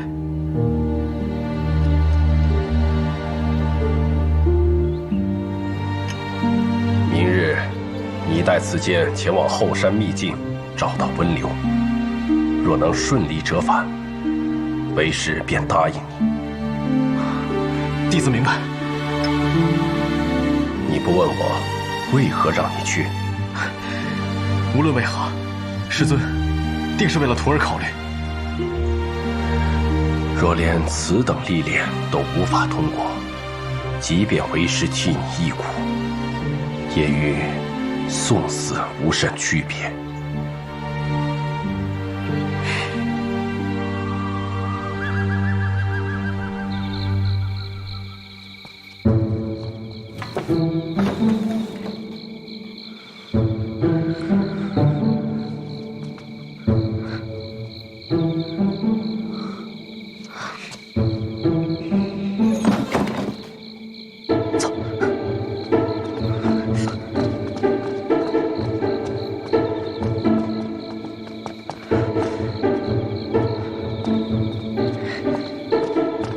哎，二位这是要去哪儿啊？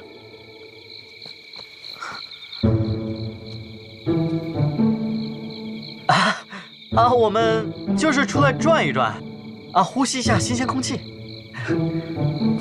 明日一早，我自会送二位下山。我们并非滋事，只不过想在太华观寻个人，还请行个方便。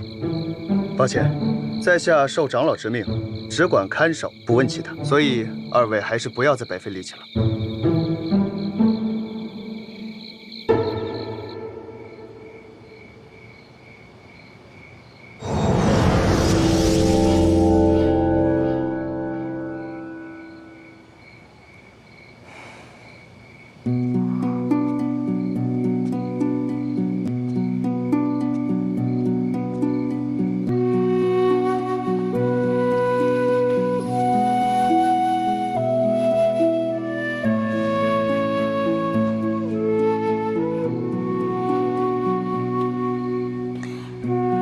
鸡腿，鸡腿。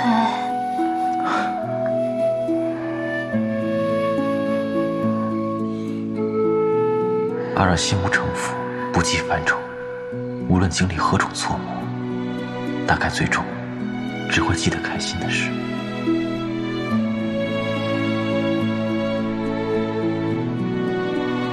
夜夜安眠吧。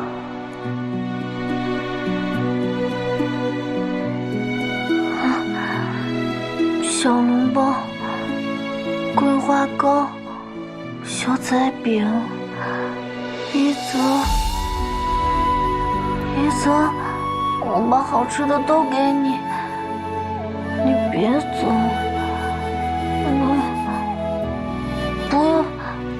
不要离开我，一泽。阿软，我这次来是跟你告别的，这也许是你我最后一面了。我从不怨恨多舛命途，可自从认识你之后，却也不禁奢望自己能够被上天眷顾一下。权荣高位不敢求，只希望能长久地陪伴在你身边。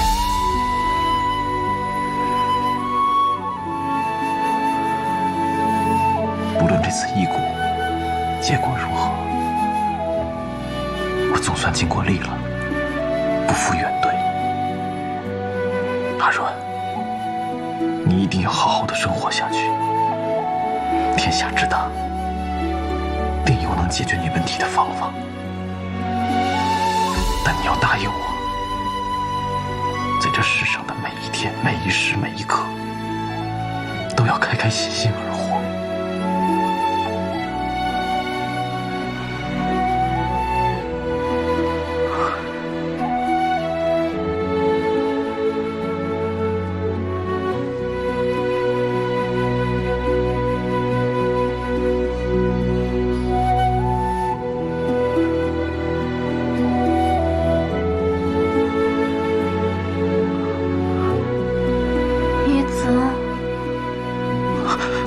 一泽，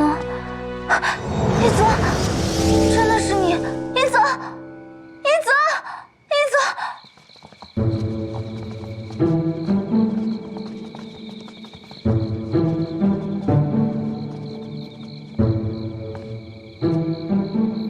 都送到这儿了，还看着呢。我们两个有手有脚，自己能走。二位少侠，我们还是亲自送你们回屋才能安心。一泽，走，一泽。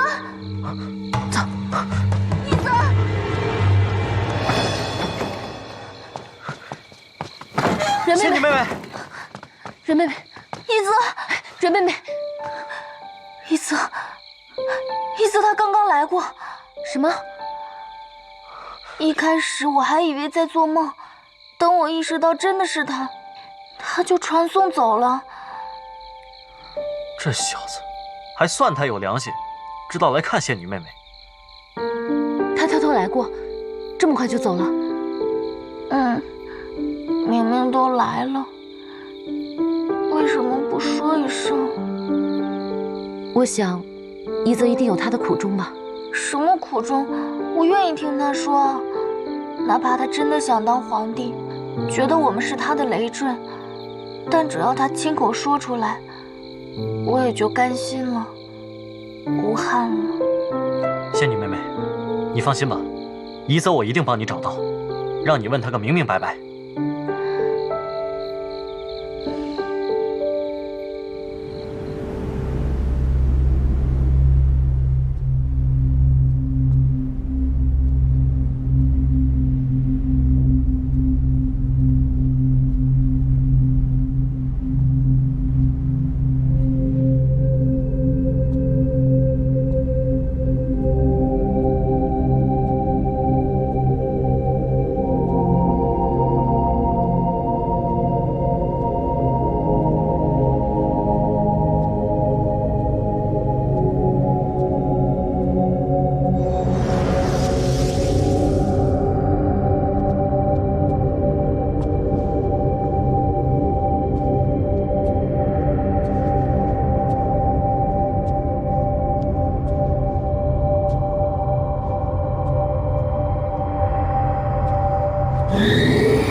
还真是惦记着我们，送个大活人还犒劳咱们。100年没有尝过人的滋味了，今日要把你洗个干净。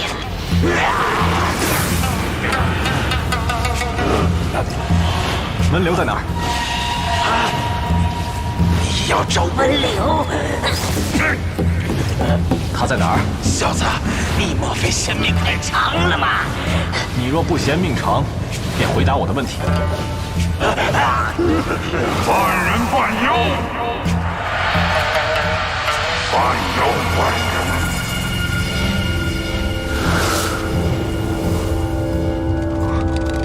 谁？谁在说话？食物吗？是这群臭道士给我送来的食物吗？在下无意冒犯，还烦请阁下现身一见。你这个半妖半人的小怪物，竟敢前来此地，还不快快报上名号！在下太华观弟子夏一泽，奉命前来寻找温流前辈。温流？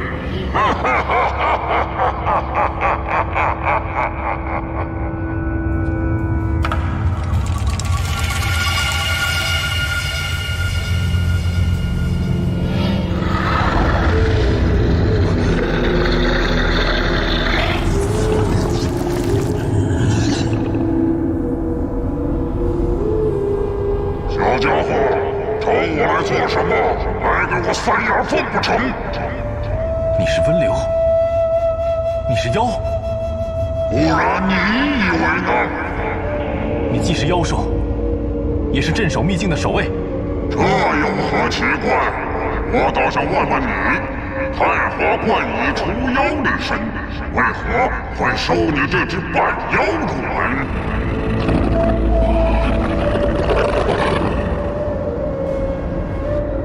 小怪物，你身上有清河的气味，说，是不是清河派你来的？前辈，在下奉尊师清河真人之命，前来拜访温流前辈。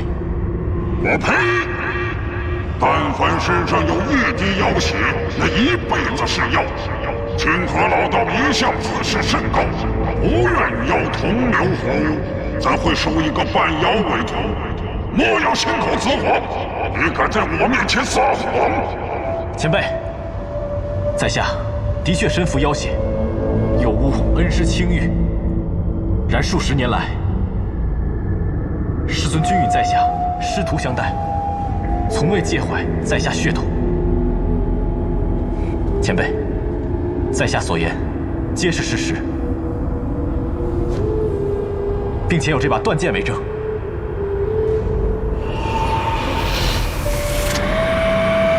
这剑太他一直留到今日，他为何留到今日？说，清河要你来找我做什么？师尊未曾明说，只言将断剑交与前辈，前辈自会明白。哈哈哈！他要验明你的身份，说来倒也简单。不过，小家伙，只怕你不敢。但请直言，你可曾见过清河那条伤疤？从脖子一直往下，斩断锁骨，划开整个手套。他有没有告诉过你那疤是怎么来的？师尊从未提起。那是我留下的，是我。那一家整整打了2天3夜，削断了太华西岳4座山峰，乃是生平第1爽快之战。清河的法术和剑招，世间没谁能比我更清楚。怎样，够胆与我打上一场吗？前辈，在下拒绝。你胆鼠辈，赶紧滚回去吧！莫再打着清河的名号丢人现眼。此地乃是太华咒法累叠所成，与你有禁锢束缚之象，恐怕前辈无法使出全力，此战也未免太不公平。小子，我倒真有几分信了。若非是清河的徒弟，怎会有这身迂腐酸气？不过你大可放心，就算只用3成功力对付你，也绰绰有余。那就恭敬不如从命。